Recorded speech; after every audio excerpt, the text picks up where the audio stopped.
For those that aren't morning people, don't fret. Just figure out what your biorhythms are. Well, biorhythms. You don't know science. All right, let's do it again.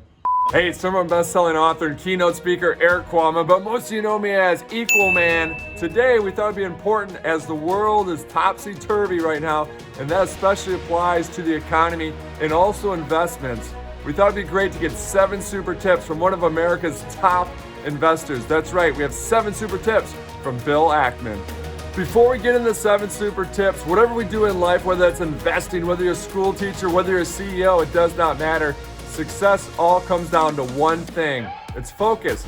How do you focus? How do you have that 2020 vision in 2020? So we have a new book called The Focus Project. So check it out. It will help you each and every day. Once again, that's The Focus Project. Richard Rainwater is one of the great investors of all time. He came to speak at Harvard Business School when I was a student. I was thinking about starting my own investment firm, and I asked Richard what he thought of the idea. He said, you know, Bill, you don't need to be old to be right. That was enough for me, and I started an investment fund when I graduated at 26. What we do for a living, I think buying stakes in companies and working to make them more valuable, more efficient, more effective. I think it's great for the shareholders. I think it's great for the employees. I think I can do some good with that. You know, every day, over the course of your existence, you make various mistakes, whether it's socially or whether it's in business. But the ones you really remember are kind of the bigger ones. So the JCPenney one certainly got a lot of, the problem with our strategy is we're very concentrated. We manage 11 or 12 billion of capital.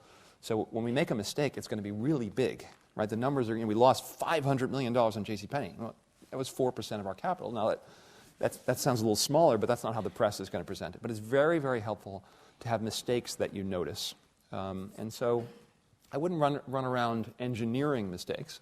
What I would do instead is to value them, right? I think the natural tendency when you make a mistake is to try to forget it as quickly as possible, when what you should do is the opposite. You should study it. And business schools, the case method is largely about that. A lot of cases are, what should you do in light of a failure or a mistake, and that's why it's the best kind of mistakes are ones that you can practice with, theoretically. But the ones you really, really learn are the ones where you feel, something in your stomach. And there's a difference between arrogance and confidence. Yeah. If you're arrogant in investing, you're going to get killed, Yeah. right? If you're not confident, you'll never make an investment, right? So you have to do a sufficient amount of work to be confident enough to have the conviction to do something that's contrarian, right? We bought the stock of a soon-to-be bankrupt a shopping mall company during the financial crisis at pennies per share. You have to be willing to look silly when you do something like that. General Growth stock's up 90-fold since our original investment. We had confidence. Maybe people thought it was arrogant to believe that we could be successful in turning it around. But you also have to be humble. And you have to recognize when there are new facts you hadn't considered that are inconsistent with your thesis. Well, if you look at Herbalife, none of the bull case for Herbalife, none of those arguments have, in our view, any merit. Mm-hmm. And therefore, we continue to have conviction. But if we were to learn a new fact, that all of a sudden we realized Herbalife was a great company and it wasn't a pyramid scheme and the products really had tremendous efficacy and they were priced correctly and there was real demand for them, we would change our mind. Just be direct. My approach in business, in my personal life, in a management role, is extreme candor. And I think that if you live that way, you'll run the risk of offending various people over time, but you'll have much better relationships because, if you tell people the truth, first of all, it's not typical.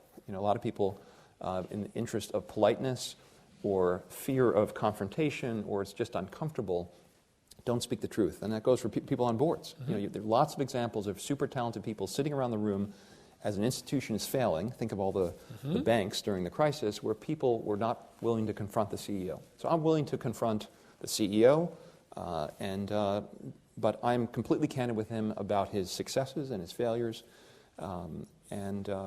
But I give him, I don't step on his, I don't run the company. I'm not involved day to day at all. I trust his judgment. It's a bit of a trust but verify type relationship, and it's worked very well. Let's talk a little bit about the psychology of investing. So we've talked about some of the technical factors, how to think about what a business is worth. You want to buy a business at a reasonable price. You want to buy a business that's going to exist forever, that has barriers to entry, where it's going to be difficult for people to compete with you. But all of those things are important, and a lot of investors follow those principles. The problem is that when they put them into practice, and there's a panic in the world, and the stock market's heading down every day, and they're watching the value of their IRA or their investment account decline, the natural tendency is sort of to do the opposite of what makes sense. To be a successful investor, you have to be able to avoid some natural human tendencies to follow the herd. When the stock market's going down every day, your natural tendency is to want to sell. When the stock market's actually going up every day, your natural tendency is to want to buy. So in bubbles, you probably should be a seller. In busts, you should probably be a buyer. And you have to have that kind of a discipline. You have to have a stomach to withstand the volatility of the stock market. In the investing business, you can learn by reading. Read everything Warren Buffett's ever written, watch every YouTube video he's ever appeared in. That's a great way to learn about investing.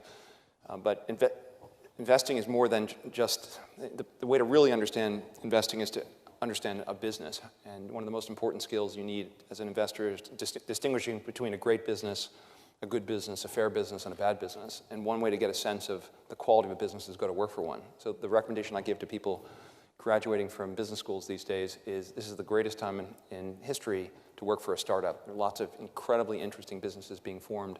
And if you can be one of the early employees, you're going to learn a lot about how a business works, how to make payroll, how to market your product, how to design something. And those skills, I think, are invaluable.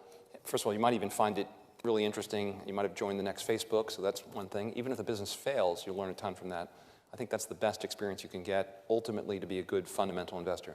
The key to successful leadership is, one, hiring the right people.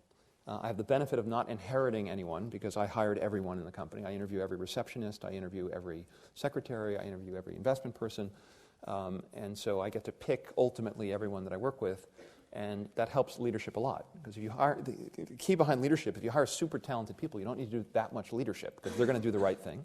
Second thing is setting up the incentives correctly. So in Pershing Square, everyone is incentivized by how the overall firm does, which I think is a good dynamic because it creates teamwork. I follow the same extreme candor approach in evaluating people. And I care about everyone I work with as I do of family members. And so we look out for each other, and if someone's going through a difficult health issue or personal issue, financial issue, or I have the benefit of having a lot of relationships in whether it's the medical community or in the business community or in the political community, and so we help our people. That's it for today's 7 super tips. A reminder, please check out my new book, The Focus Project. And until next time, this is Equalman reminding all of us, it's not what we take from the world, it is what we leave behind.